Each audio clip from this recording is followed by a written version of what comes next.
A massive rhino-like creature and an enormous praying mantis were locked in a violent struggle.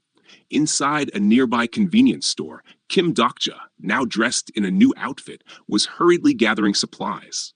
There was something green clamped in his mouth, and he carried 2 bags full of food in each hand. A system message appeared before him. The scenario area is highly contaminated. Hold your breath and quickly get underground. Dokja thought he had gathered enough and knew he needed to find shelter quickly. He reminded himself that the item's effect wouldn't last much longer and regretted wasting precious time changing clothes. Another system message popped up. Item, Elaine Monkey's lungs. Place in mouth to use. Neutralizes deadly poison.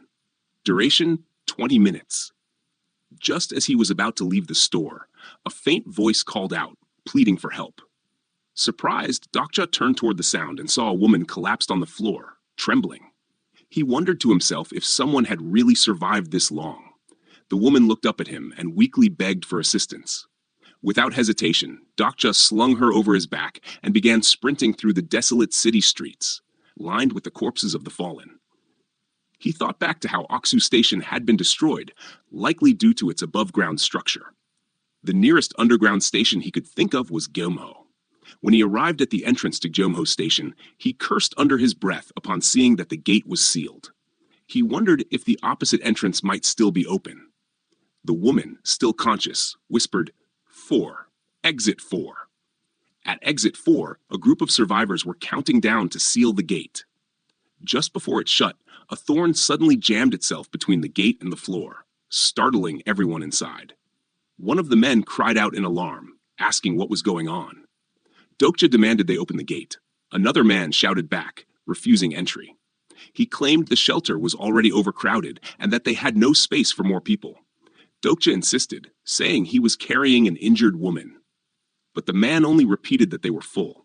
Unbothered, Dokja placed the Elaine Monkey's lungs back into his mouth and noted that something felt strange. He didn't remember the station being this crowded in ways of survival. Determined, he grabbed the thorn and forcefully pried the gate open, shocking the group inside. Someone yelled for everyone to run.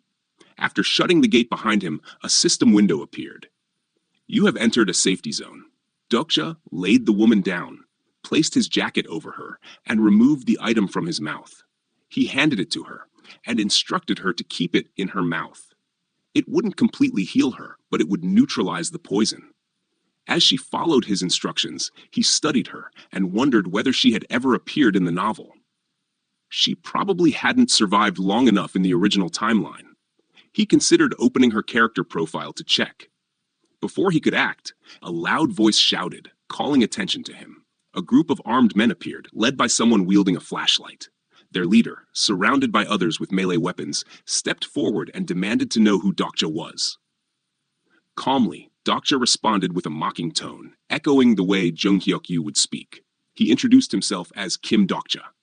The leader, annoyed, clarified that he didn't want a name. He wanted to know who Dokja was.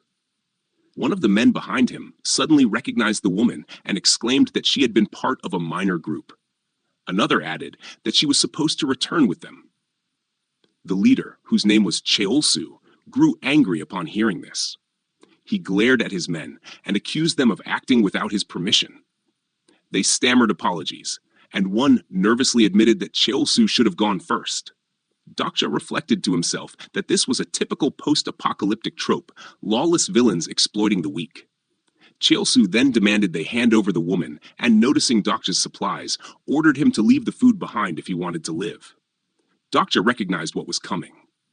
Real humans, he thought, were often crueler than fictional ones. Just then, system windows popped up. The constellation, prisoner of the golden headband, is angered by the appearance of grunts. The constellation, demonic judge of fire, is furious about the injustice. A bounty hunter scenario has been generated at the request of the constellations. Dokja gripped the thorn on the ground and stood, thinking that the judgment wouldn't fall on him, but on them.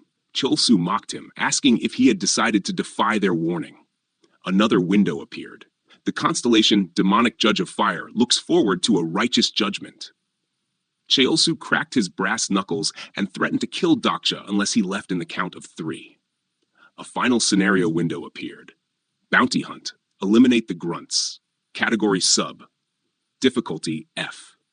Clear condition. A group of grunts are interfering with the pacing of the story. Eliminate them within the given time limit. Time limit, 5 minutes. Reward, penalty for failure.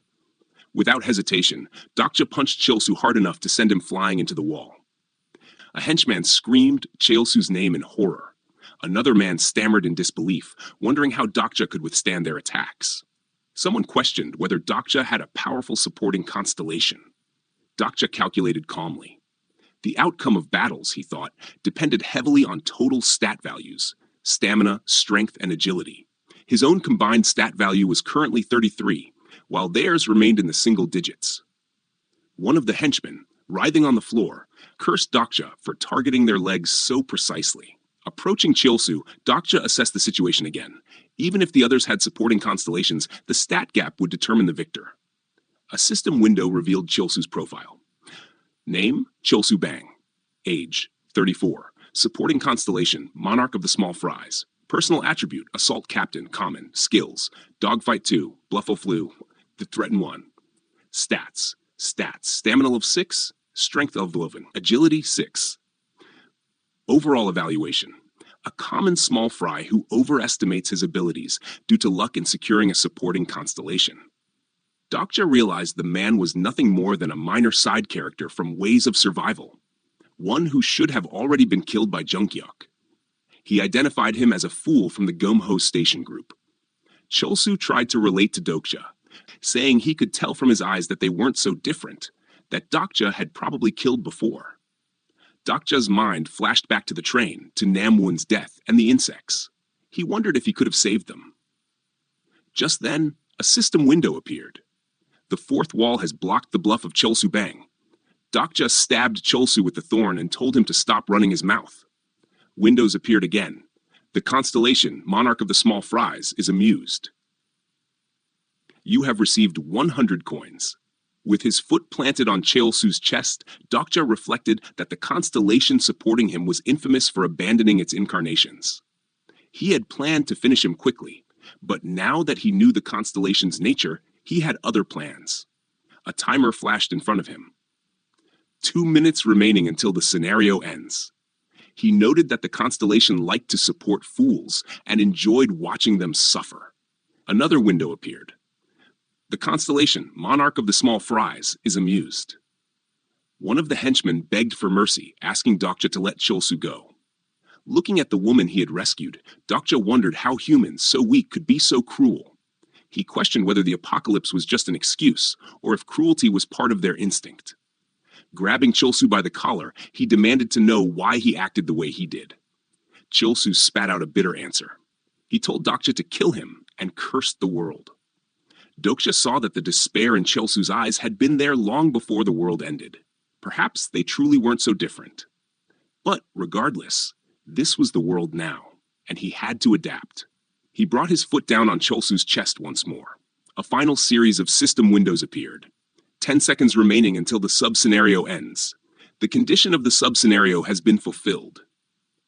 You have received 300 coins. The constellation, Monarch of the Small Fries, is satisfied and gifts you 100 additional coins. One of the henchmen, trembling, asked how Dokja could be so cold-blooded. Dokja lifted the woman once more onto his back and simply said, "Take me to the others."